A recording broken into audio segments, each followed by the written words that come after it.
dari adanya gempa yang terjadi di wilayah Asia Tenggara ya, salah satu daerah di Asia Tenggara.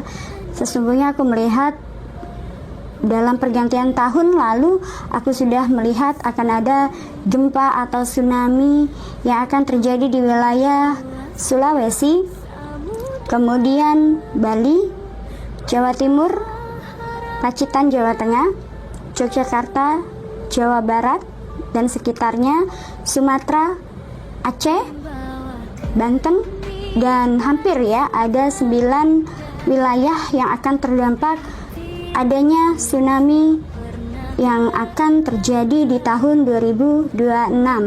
Dan gempa yang terjadi baru-baru ini terutama di wilayah Sulawesi dan Gorontalo sempat mengalami adanya surut ya, air laut surut dan kemudian pasang dan juga hingga menerpa sebagian perumahan dan juga sebagian objek wisata di wilayah Gorontalo. Ini adalah awal permulaan. Aku melihat di sini gerakan bumi dan ada retakan bumi yang memang di sini aku lihat ada hantaman lempeng bumi yang terbelah. Dan ini ada kaitannya adalah dengan adanya suatu alat canggih yang memang sengaja dilemparkan atau ditembakkan ya di dalam lautan yang memang ditujukan agar terjadinya gempa.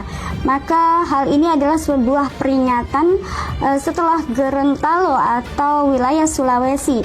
Maka di sini juga seperti aku bilang tadi masih di wilayah Sumatera, Aceh ya, kemudian Sulawesi, Banten, Lampung, Palembang dan wilayah Papua. Hati-hati ya, NTT, kemudian Halmahera ya, NTT, Halmahera, hati-hati ini akan berdampak dan akan bergantian. Dan Gorontalo adalah sebuah gelombang yang memang aku lihat di sini adalah gelombang pembuka atau permulaan. Maka di sini akan ada lagi gelombang air yang sangat tinggi dan ini akan terjadi di wilayah Halmahera dan kemudian Papua, wilayah Sumatera, Banten dan Lampung.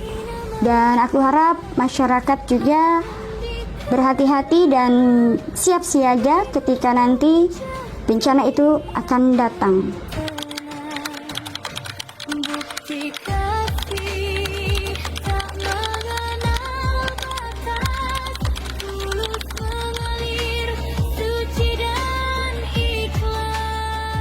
Akan ada yang lebih besar lagi dari yang sekarang. Penemuan-penemuan bekas atau arca-arca ataupun bangunan sejarah yang tertimbun ini nanti akan ditemukan di tahun ini. Nanti setelah adanya gempa yang aku perkirakan di tahun ini juga akan adanya gempa yang sangat dahsyat dan juga diiringi dengan air laut pasang dan juga tsunami yang sangat tinggi. Ini akan terjadi di wilayah Yogyakarta dan juga di wilayah Sumatera. Akan ada penemuan-penemuan berkaitan dengan kerajaan-kerajaan lama yang tertimbun dan ini adalah sebuah kota Atlantis dan ini akan juga menyambungnya adalah kepada wilayah Kalimantan dan ini akan terkonek dan terhubung dengan wilayah Saranjana. Dari negeri Tiongkok dan jauh, putri jelita berlayar sauh. Cuaca saat ini dalam keadaan tidak baik-baik saja yang menandakan bahwa adanya panas bumi yang menandakan bahwa saat ini bumi kita sedang menangis atau meraung. Oleh sebab itu pertanda tersebut adalah bukan pertanda biasa. Pertanda tersebut adalah pertanda bahwasanya tidak adanya keadilan bagi rakyat kecil. Banyaknya kerugian yang akan dilakukan oleh orang-orang kalangan atas dan orang-orang golongan tertentu. Maka dengan adanya ekonomi yang sekarang ini akan berdampak untuk kedepannya kita akan mengalami krisis yang sangat panjang kalau pemerintahan atau orang-orang atas kita masih tidak memiliki kepedulian terhadap rakyat. Dan di sini nanti akan ditandai dengan adanya kemarau yang sangat panjang, sehingga di sini akan terjadi gagal panen dan juga kita akan mengalami kekeringan.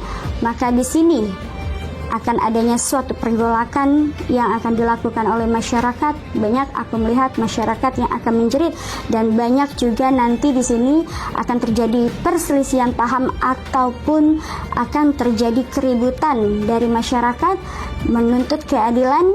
Bahkan aku melihat di sini akan adanya gejolak yang sangat besar, dan ini aku melihat akan terjadi 3-5 tahun yang akan datang. Maka saya berharap mudah-mudahan pemerintahan kita dan orang-orang yang terkait mudah-mudahan di sini bisa merealisasikan untuk memakmurkan masyarakat dan mensejahterakan masyarakat, karena tolak ukur masyarakat saat ini berada di bawah naungan pemerintahan tertinggi, yaitu orang yang paling atas.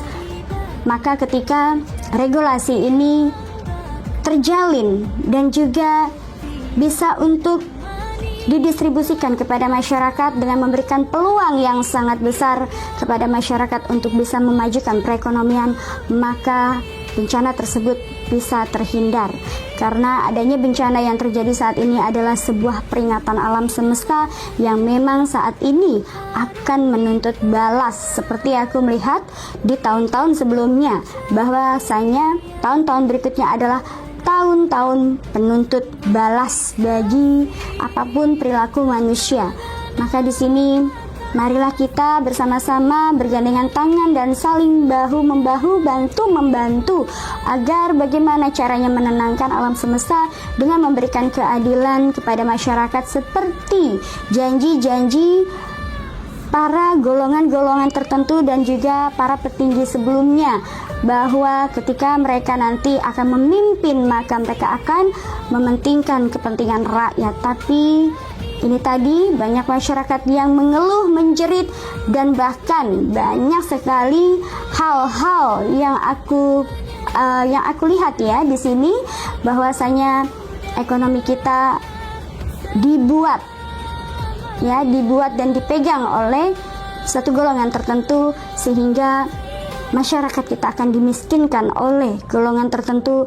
Maka di sini juga bersiaplah akan terus terjadi bencana, karena itu tadi ketika seorang pemimpin tidak bisa memimpin rakyatnya, jangankan masyarakatnya, maka alam semesta pun akan menuntut balas dan bergejolak seperti apa yang pernah terjadi di daerah Jawa Tengah ketika seorang Syekh Subakir di sini menaklukkan wilayah Jawa Tengah, ya, terjadi pertarungan hebat antara beliau dengan Sabda Palon. Maka di sini Sabda Palon mengalah dan melakukan perjanjian, dan atas persetujuan dari kedua belah pihak, maka itu yang disebut adalah perjanjian Sabdo Palon. Dan tahun-tahun ini dan tahun-tahun berikutnya perjanjian itu akan berlaku kepada pemerintahan Indonesia khususnya. Maka di sini aku berharap untuk kedepannya agar negeri kita tercinta ini masih bisa terjaga. Jagalah kestabilan ekonomi dan juga untuk lebih mementingkan masyarakat dan lebih peduli ke bawah bukan ke atas. Karena ketika ini tidak bisa terrealisasikan, maka alam semesta juga tidak bisa disalahkan dan akan terjadi bencana-bencana sehingga nanti negara akan hancur.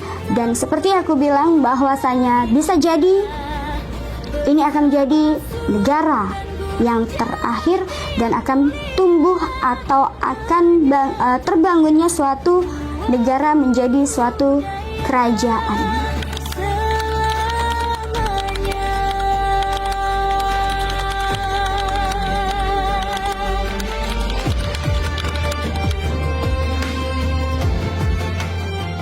Bagaimana caranya untuk bisa survive di tahun ini dan tahun-tahun ke depannya?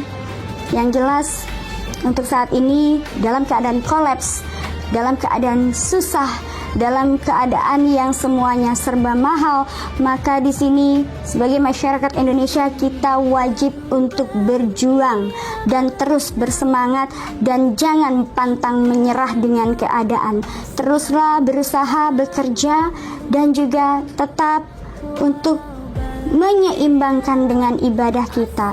Mudah-mudahan alam semesta dan juga Allah Subhanahu wa taala akan memberikan keadilan yang seadil-adilnya dan akan menjaga negeri kita yang tercinta ini agar tetap utuh dan juga bisa untuk bangkit kembali dari keterpurukan.